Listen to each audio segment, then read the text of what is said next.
What's up, fellow Lords of Gaming, and welcome back to another episode of Marvel Future Revolution. Today, I wanted to get into a conversation with you guys about the cash shop options that have been available to us with this update and the value of those.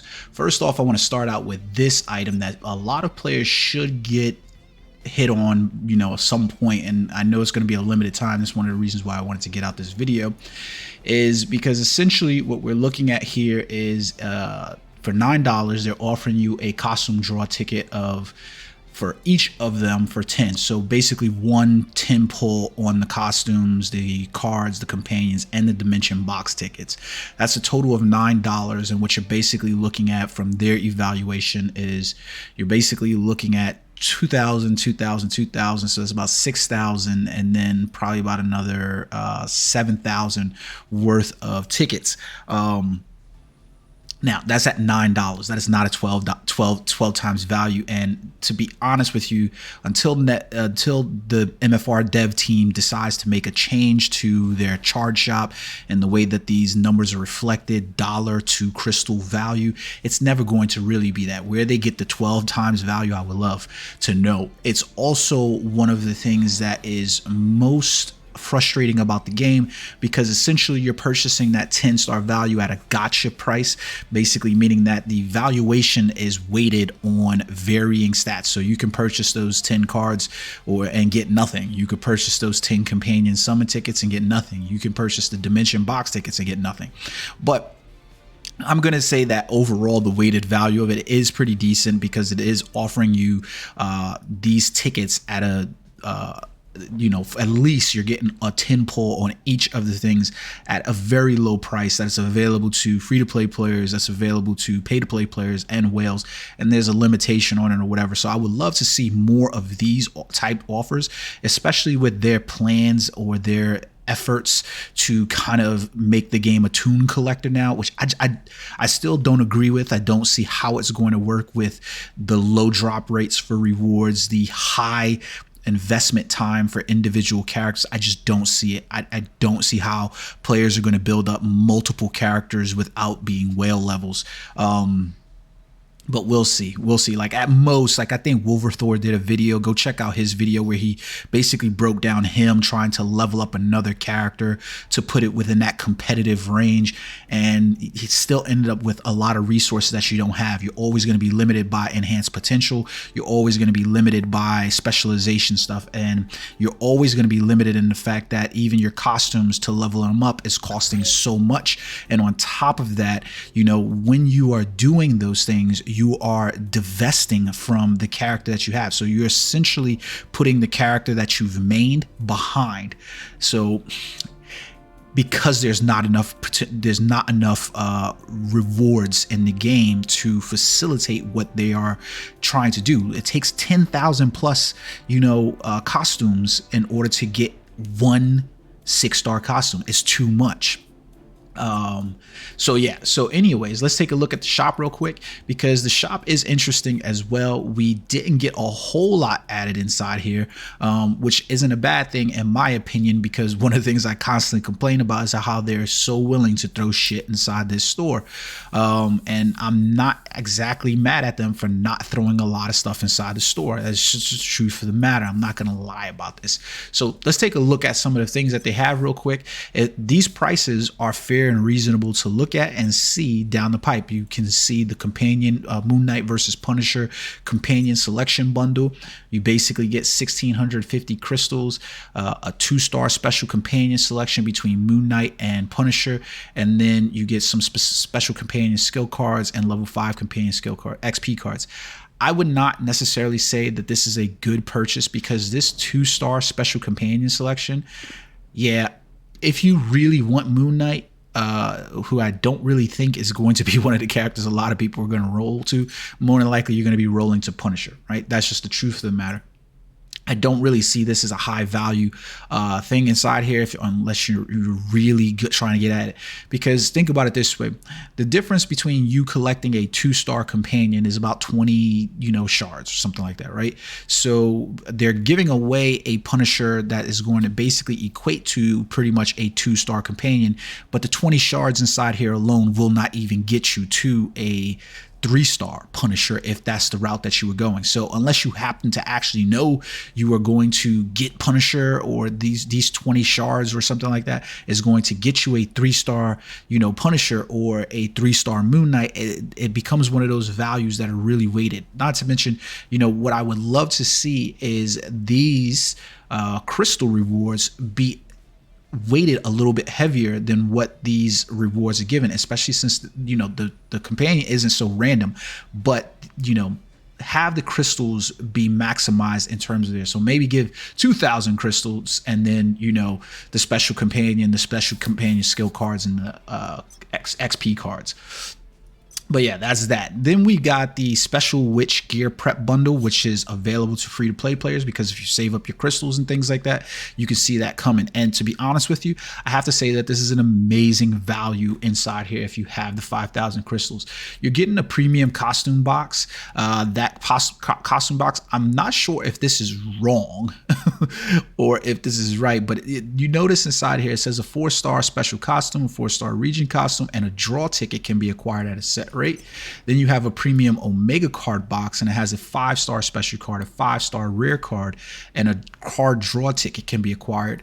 And then you have the premium core box as well, and this one has a 6-star core, 5-star core, and a draw ticket can be acquired at a set rate. Along with that, you're going to get 20 draw ticket selection boxes. That means you get to choose whatever draw that you want. So that has a weighted value of about 4,000 crystals. 2,000 crystals. No. I was right. 4,000 crystals in and of itself. So these items, and this kind of leans where I was going to, these items right here basically become the 1,000 crystal difference inside here. Now, when you look at the chance, is weird because you got the premium costume box in here, right? And all the premium costumes are listed with the regional costumes. And then you come over here to the 3-star, and it has this costume draw ticket.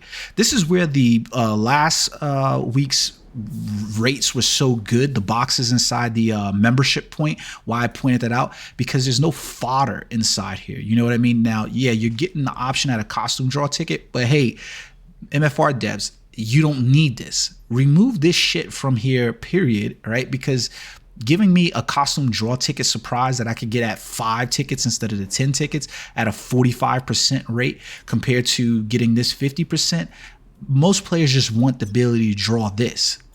That's it. This would have been a great box had these been removed, right? Still a decent box, because if you miss out on this, you can still try to draw. You get draw tickets to kind of roll in. You kind of end up really fucked though if you only get the 5 draw tickets, which we know most players are going to get. The same thing is over here for the cards. The special and rare cards are listed inside here, and then you come over here to the 3-star, and it's the same thing. The same thing for the core boxes. It's nice to see the 6-star cores starting to appear inside some of these sales and things like that, but more than likely you're going to end up with these dimension box tickets or a 5-star core. We understand that nature. Now, granted, all of those other things are in-game items, but for instance, we could have made the odds a little bit better had we removed the tickets themselves from the equation, because getting the tickets isn't so great in this game when the draw rates are so low. I would love to see the thing behind it, but this is a good deal overall in my opinion, because you're getting the draw ticket selection box, which is already weighted at a $4,000 value. So if you do end up with 10 tickets from any one of these items, you're only boosting up the value. It's an RNG value, but that is gacha games. We have to understand that this is a gacha game. Now, why we have a gacha game that is essentially a toon collector to this depth and level, I have no clue. But Scarlet Witch Crystal Prep Bundle, this is a good deal. Flat out, this is a good deal. They're basically asking you to spend $26.99 to get what I believe here is 5,000 crystals, if my math is correct. I'm bad at math, guys. $5,000 crystals. Now, it says a 3 times value. We know that's bullshit, right? Because what they're weighting that across is this right here. That's not the truth though. It's literally probably less than half, because these crystal bundles is the charge shop down here is what is allowing them to say that these bundles are 12 times, 10 times, you know, but these are bullshit dollar to value shops. It's not 12 times value. Stop saying that, because it's misleading to the players. It's disingenuous to yourselves, and it basically makes you look bad. It's not a 12 times value, because this is bullshit. This shop needs to be changed. This needs to be $89 for 9,000 crystals. It needs to be $44 for 5,000 crystals. You have severely undervalued the dollar compared to what this shop is. You basically said, hey, the work that you do inside this game is more important than the work that you do at home. Nowhere, I can't take my dollar somewhere and be like, go to the grocery store and be like, hey, this is what my dollar's worth over here. The game said it's worth less than this, 60 cents on the dollar. It doesn't make sense. Like, I don't like that. So, you know, those are pretty much the featured events that's inside the shop. I'm actually happy, to be honest with you, very happy that they didn't add a lot of, you know, shop items in this update. Now, I imagine that when Scarlet Witch rolls out, we will get a heavier, you know, Marvel Mall update, but this one isn't bad. Guys, do yourselves a favor and add more items like this in the shop. When you can get an $8.99 value inside there, and you can get these random gotcha chances inside there, this looks more appealing to the players, especially if you have this inside the store. This shouldn't be a 24-hour, you know, cooldown to get an item like this. This should just be inside the store across the entire event, so that way players have the option of when they can buy it. Because clicking on this and just randomly getting it is a nice, appealing offer, but I might not have the funds if I'm a free-to-play player who's, you know, doesn't have the money necessarily. Maybe I'm waiting for next payday or something like that to roll, and I can get this within the you know, the 14-day cycle of an event. This would be a good item there to give players time to like really ascertain, like, where do they need this? Do they need companion cards? Do they need cards? It's a good item there. This should have been inside the featured shop. I would love to see, stop adding this 24-hour FOMO, fear of missing out window. Get rid of this shit. Players have become way more enlightened than this at this point. And you just adding this in here, give people the time to actually make these purchases. This is a good purchase if you guys get it. Don't let the 24-hour clock count down on you and you don't purchase this if it's something that, if this game is something that you love. Basically, like I've said to you guys in the past, the way I equate these things is, hey, you know what? I've gotten this much amount of playtime from this game. This is worth it to me. That's essentially the way I look at it. What is your amount of playtime and enjoyment that you're getting from this game? Is that weighted in that $9? That $9 is a breakfast, is a lunch, is dinner to some people, and I weight it that way. I'm like, okay, well, you know, is this a good outing for lunch, breakfast, or dinner to me? Sure. Is this like, you know, that, you know, Funko Pop that I wanted to purchase? Sure. You know, things like that. You got to weight things in terms of the value to you. To me, this is a great weighted value, $9 to about, you know, 7,000 worth in tickets over here. So have at it, guys. Until next time, guys. Peace.